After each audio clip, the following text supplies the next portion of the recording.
Did you know that over 40% of languages are currently being lost every year? This is entirely because of the erasure of history. Hello, my name is Gwen, and today I'll be presenting my solution presentation. Starting off with the problem, historical erasure has been used in journalism throughout history for political purposes, amongst many others. This has led to the erasure of cultures, languages, people, discoveries, and different perspectives of key historical events. Some key facts to take into consideration is that 97% of human history has been erased, not just because of journalism, but because of natural decay and because we only started documenting history not that long ago. And approximately nine languages are lost every year. Diving deep into the pestle analysis, political censorship is one of the main reasons historical erasure is happening in the modern day and has been happening throughout history.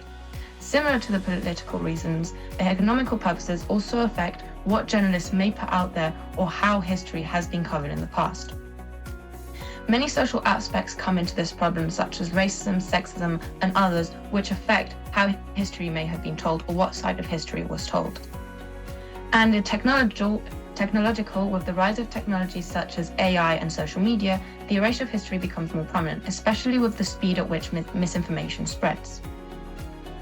Fine with the legal, in terms of journalism, if something is illegal for someone to publish, they may not publish it, or they run a high risk if they do, and if someone has done something illegal in the past, they may have also been erased.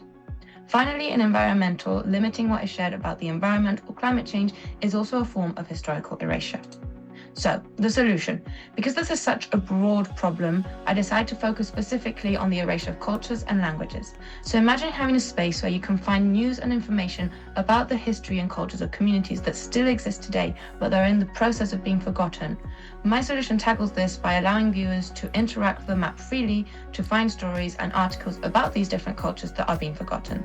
The interactive map is designed for viewers to have access to historical and current information about these cultures. So how would it work?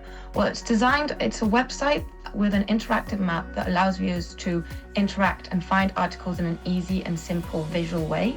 It was designed on Canva, and I created a simple design as to how the website would look and function. And for the sake of the prototype, I picked 5 different tribes from 5 different continents I picked for the prototype.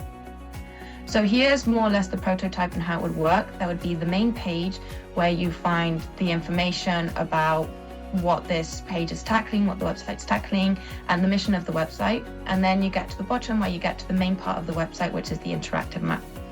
So in the interactive map, you have all the little toglets, which shows the location of all the different tribes around the world. And if you want to be more specific, you can pick a specific continent to look at.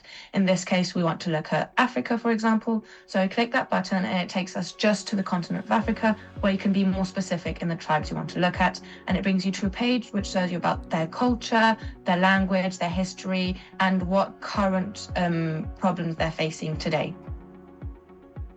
My next steps for this solution will be to finish the website's design, add more tribes, cultures, and communities, partner with journalists because adding and learning about all the cultures is impossible for just one person to do. So I'd like to partner with journalists, give journalists access to the website for it to become a movement. The skills I learned throughout this project were how to create a website, research skills, adaptability, and accountability skills. And I would like you all to remember that this is not just a simple website, it is a movement, a place for journalists to connect and for Native people to have their stories heard.